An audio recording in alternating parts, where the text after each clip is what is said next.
Час новин на АТР. Ви дивитеся «Заман». 13 лютого, вівторок, в студії Софія Блеєва. Доброго вечора. Підконтрольний Кремлю Верховний суд Криму розглянув 6 із 14 запланованих на сьогодні апеляцій на штрафи за одиночні пікети. Розгляд решти 8 перенесено на завтра. Лише одну ці скарг окупаційні судді частково задовільнили і зменшили суму штрафу для Ділявера Аблаєва з 15 до 10 тисяч рублів. Торік, 14 жовтня, на одиночні пікети проти свавілля силовиків у Криму вийшли більше сотні кримських татар. Окупанти кваліфікували акцію як масовий мітинг і оштрафували понад 80 кримчан на загальну суму понад 1 мільйон рублів.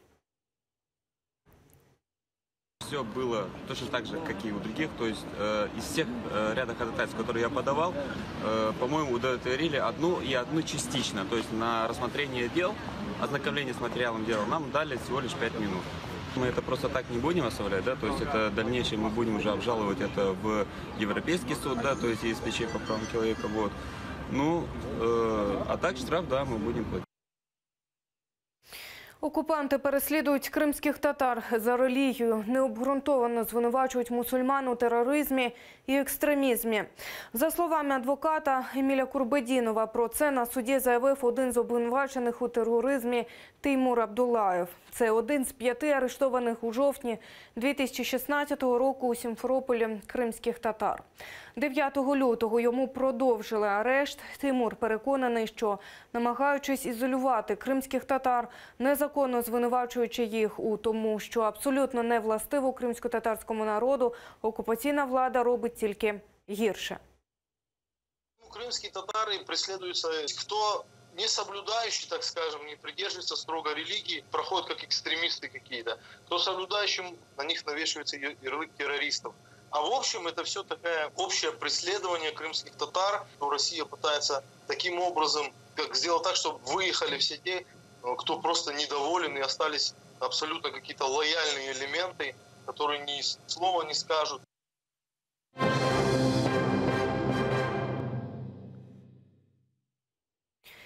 «13 років в'язниці за дезертирство і державну зраду». Такий вирок присудив Подільський райсуд Києва колишньому українському військовослужбовцю Олександру Баранову, який зрадив присязі і після анексії Криму перейшов на бік окупантів.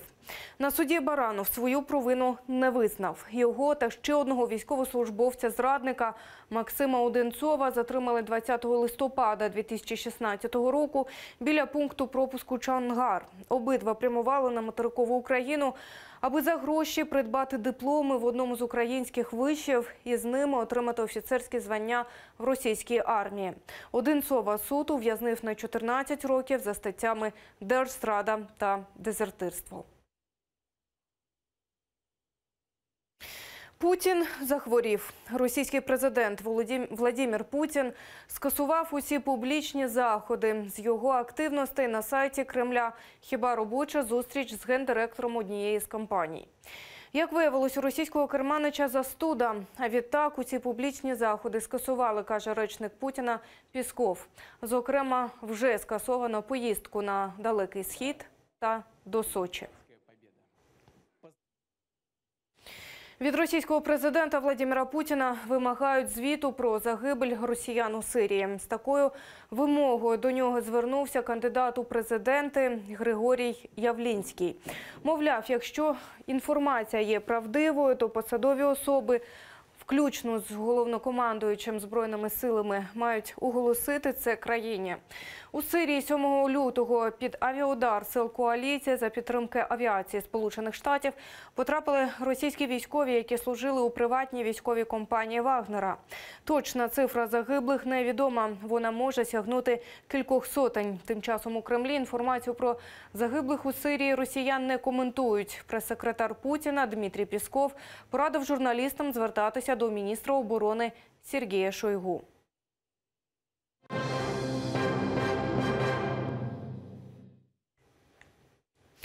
Усі пасажирські перевезення від адмінмежі з окупованим Кримом на півострів нелегальні. Про це заявляють у представництві президента України в Автономній Республіці Крим після перевірки на контрольному пункті Каланчак. Рейд за участю поліції, СБУ, податківців та Укртрансбезпеки тривав з 20 до 2 години ночі. За цей час виявили півсотні нелегальних авто – від 8-місних до великих автобусів загального користування. За словами першого заступника постійного представника президента України у Криму Ізета Гданова, переважна більшість автобусів була переобладнання для перевезення пасажирів з грузового транспорту на такий пасажирський транспорт заборонений для користування на міжміських маршрутах.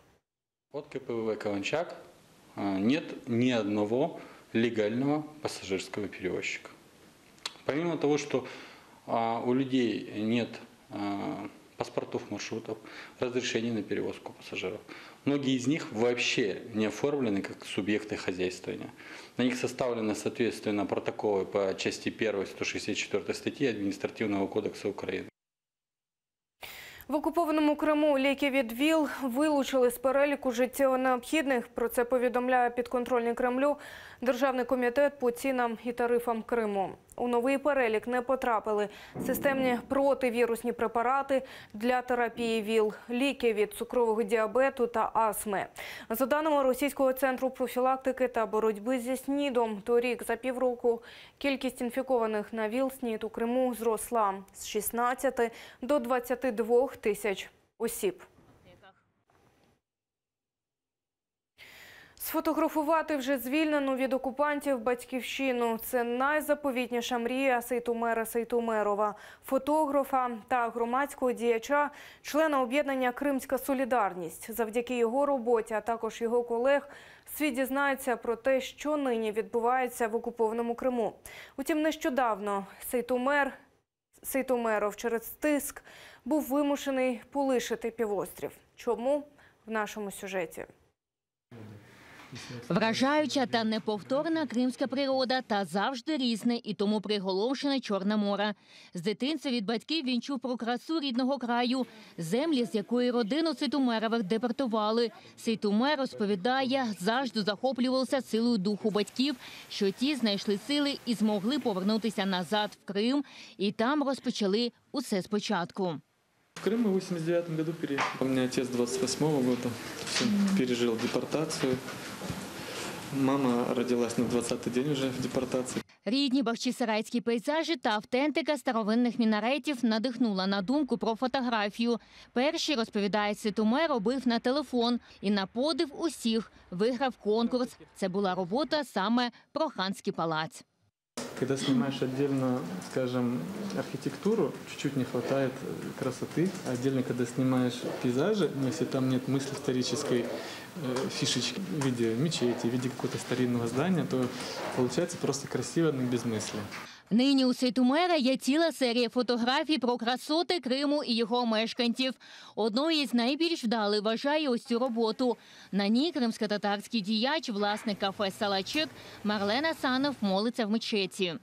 Сидит в мечети, после намаза делает дуа, мольбу Всевышнему, и на него падает с окна красивый луч света. В контексте крымских событий Марлен Асанов стал лучом света для многих людей. Анексія Криму змінила і пріоритети, і життя Сейтумера. Він почав співпрацювати з громадською організацією правозахисників «Кримська солідарність». І в його об'єктиви потрапили і обшуки, і арешти співвітчизників. Ось це фото облетіло увесь світ. Його перепощували найвідоміші видання, розповідаючи про утиски кримських татар в Бахчисараї. Можно видеть, что какая-то еще робкость была в глазах. Сейчас же, когда ты смотришь на тех, кто приходит на обыски, вот этих силовиков, их глаза стеклянные. Сейтумер став очима Кримської солідарності. Завдяки його фото та відео світ став дізнаватися про те, що насправді відбувається в анексованому Росією Криму. Як силовики знущаються над кримсько-татарськими родинами, незважаючи на поважний вік людей. Б'ють, кидають за грати, проводять обшуки, засуджують невгодних режиму. 12 жовтня минулого року ФСБ увірвалися з обшуками до кафе «Салачек», заарештували господаря Марлена Асанова і ще 5 активістів. За невзгоду із режимом їх обвинуватили в участі у терористичній організації. Така ж доля чекала і на Сейтумера. Кілька місяців тому обшукали і його будинок, його самого викликали на допит. Мои пожилые родители, которые пережили депортацию, столкнулись с тем, что в наш дом ворвалось с автоматами. С автоматчиками там было с полицией, человек 80, наверное, не меньше. У нього вилучили техніку, відкрили кримінальну справу. Мовляв, у 2012-му Сейтумер у соцмережі зробив репост символіки, заборонений в Росії організації. За це присудили штраф 2000 рублів. Та це, на думку Сейтумера, могло стати лише початком відомого сценарію ФСБ. Тож залишитися в Криму чоловіку було небезпечно. І нині він вимушений був перебратися до Києва. Тут, каже, продовжить справу Кримської солідарності, інформуватиме світ про безчинство окупантів на півострові та готуватиметься до персональної виставки фоторобіт про красу Криму. Бахчисарай очень красив, скалы, горы, леса. В обиходе народ настолько к ним привыкает, что не замечает эту красоту всю. Найзаповітніша мрія, розповідає Сейтумер, повернутися до Криму і сфотографувати звільнену від окупанта батьківщину. Хотелось бы сделать какой-то кадр, который бы отразил на фоне нашей исторической каких-то достопримечательностей счастливые лица нашего народа вот на этом фоне. Ільвіна Сідбулаєва, Нікіта Проскурін, Заман, АТР. Це всі новини на цю годину. Далі на АТР. Аліна Блохіна з програмою «Вогонь». Залишайтеся з нами.